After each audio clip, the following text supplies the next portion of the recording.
சாவித்திரி கோவிந்தராஜன் பேசுகிறேன். நம்ம பாவை ஃபுட் சேனல் மூலமாக உங்களை எல்லாம் சந்திக்கிறதுல ரொம்ப சந்தோஷம். நீங்கள் இது வரைக்கும் நம்ம சேனலை சப்ஸ்கிரைப் பண்ணலைன்னா சப்ஸ்கிரைப் பண்ணிக்கோங்க. பக்கத்தில் இருக்கிற பெல் ஐக்கானையும் கிளிக் பண்ணிக்கோங்க. அப்போ தான் நான் போடுற வீடியோஸு உங்களுக்கு உடனுக்குடன் வரும். நம்ம சேனலில் இது வரைக்கும் நீங்கள் சப்ஸ்கிரைப் பண்ணாமல் நிறைய பேர் பார்க்குறீங்க. பிடிச்சிருந்துச்சுன்னா லைக் பண்ணுங்கள், கமெண்ட் பண்ணுங்கள், உங்கள் ஃப்ரெண்ட்ஸ் ரிலேட்டிவ்ஸ்க்கு எல்லாருக்குமே ஷேர் பண்ணுங்கள். இப்போ இன்றைக்கி நான் என்ன பண்ண போகிறேன்னா, ஒரு துவையல் ஐட்டம் தான் பண்ணுறேன். துவையல்னா சாப்பாட்டுக்கு போட்டு சாப்பிட்றது. இட்லி தோசைக்கு தொட்டுக்கலாம், ஆனால் சாதத்துக்கு தான் இந்த அதிகமாக யூஸ் பண்ணிக்கிறது. இந்த துவையல் வர கொத்தமல்லி வச்சு நம்ம செய்ய போகிறது. நம்ம உடம்புக்கு சரியில்லைன்னு வச்சுக்கோங்களேன். அப்போ வாய்க்கு எதுவுமே பிடிக்காத சமயத்தில் ஒரு கஞ்சி, அரிசி கஞ்சியோ உளுந்தங்கஞ்சியோ இல்லை வெந்தய கஞ்சி ஏதாவது ஒரு கஞ்சி வச்சுட்டு நமக்கு தொட்டுக்கிறதுக்கு இந்த சட்னி ரொம்ப நல்லாயிருக்கும். அப்படி இல்லைனாலும் கூட நம்ம ப்ளைன் ரைஸில் போட்டு கூட சாப்பிட்றதுக்கு ரொம்ப நல்லாயிருக்கும். இது சாம்பார் சாதம், ரச சாதம், தயிர் சாப்பாடு, இப்படி எல்லா சாப்பாட்டுக்குமே சைட் டிஷ்ஷாக வச்சுக்கலாம். வாங்க இப்போ இது எப்படி செய்யலான்னு பார்க்கலாம். நம்ம அடுப்பத்தை வச்சு ஒரு கடாய் வச்சுக்கிறோம். இப்போ இதில் ஒரு 2 ஸ்பூன் எண்ணெய் ஊற்றிக்கலாம். ஏன்னா இந்த கொத்தமல்லி வறுக்கணும் இல்லையா, அதனால் ஒரு 2 ஸ்பூன் எண்ணெய் ஊற்றிக்கலாம்.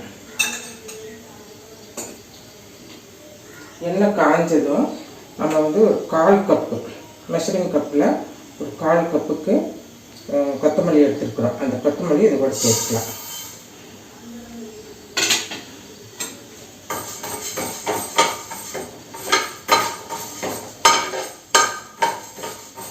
மல்லி நல்லா வறுப்படணும். இப்போ இது கூடவே காரத்துக்கு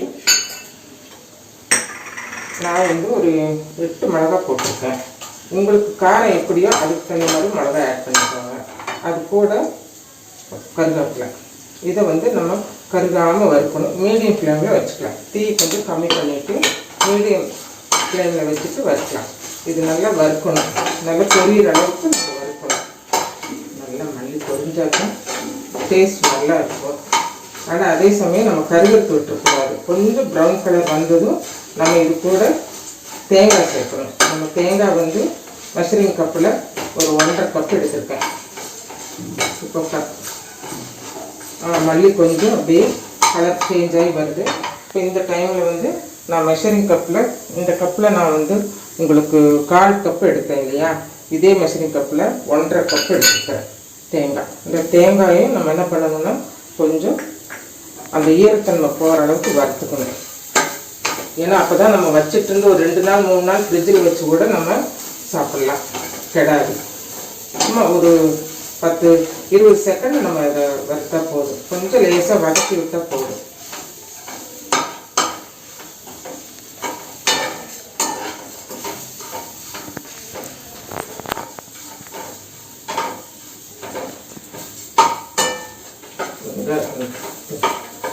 தேங்காய் கொஞ்சம் சுறுசுறுன்னு சத்தம் வருது. அந்த சத்தம் கொஞ்சம் நிற்கட்டும். அப்போ அந்த தேங்காய் இருக்கிற ஈரமெல்லாம் போயிடும். அதுக்கப்புறம் நம்ம மிக்சியில் அரைச்சிக்கலாம். அரைக்கும்போது இது கூட இன்னும் 2 பொருள் சேர்க்கணும். அது என்ன சேர்க்குறோம் அப்படிங்கிறது நம்ம அரைக்கும்போது நான் உங்களுக்கு சொல்கிறேன். போதும், தேங்காய் வதங்கினது போதும். இப்போ நம்ம ஸ்டவ் ஆஃப் பண்ணிடலாம். இப்போ இதுக்கு தேவையான உப்பு சேர்த்துக்கலாம். உப்பு பார்த்திங்கன்னா ஒரு 1.5 ஸ்பூன் போட்டு 1.5 ஸ்பூன் போதும். இது கூடவே நம்ம ஒரு நெல்லிக்காய் சைஸ் புளி எடுத்துருக்கேன். அதையும் இது கூட போட்டுக்கலாம். இது கொஞ்சம் ஆறட்டும். ஆறுனது நம்ம மிக்சியில் அரைச்சிக்கலாம். இப்போ இந்த அளவுக்கு அரைச்சிட்டு இந்த அளவுக்கு நம்ம அரைச்ச பின்னாடி இது கூட ஒரு 4 பல்லு பூண்டு போட்டுக்கணும். பூண்டு போட்டு அரைக்கணும். அரைக்கும்போது எப்போ கொஞ்சம் தண்ணி கொஞ்சம் கொஞ்சமாக ஊற்றி தான் அரைக்கணும். ஒரே முட்டை தண்ணி அதிகமாக சேர்க்கக்கூடாது. இப்போ நான் அரைச்சிட்டு காட்டுறேன். சட்னி அரைச்சாச்சு. சட்னி துவையல் பார்த்திங்கன்னா உங்களுக்கு தண்ணி கம்மியாக ஊற்றி நம்ம அந்த கொத்தமல்லி விதை நல்லா அரைப்படணும். அது வரைக்கும் அரைக்கணும். அரைச்சி முடிச்சுட்டு எடுக்கிற சமயத்தில் பூண்டு இருக்கு இல்லைங்களா, ஒரு பூண்டு ஒரு 4 பூண்டு அதில் போட்டு இதே மாதிரி தண்ணி கம்மியாக ஊற்றி இந்த மாதிரி சட்னி துவையல் பண்ணி வச்சுக்கோங்க. இப்போ பாருங்கள், நான் வெறும் சாப்பாட்டுக்கு இப்படி பசிஞ்சு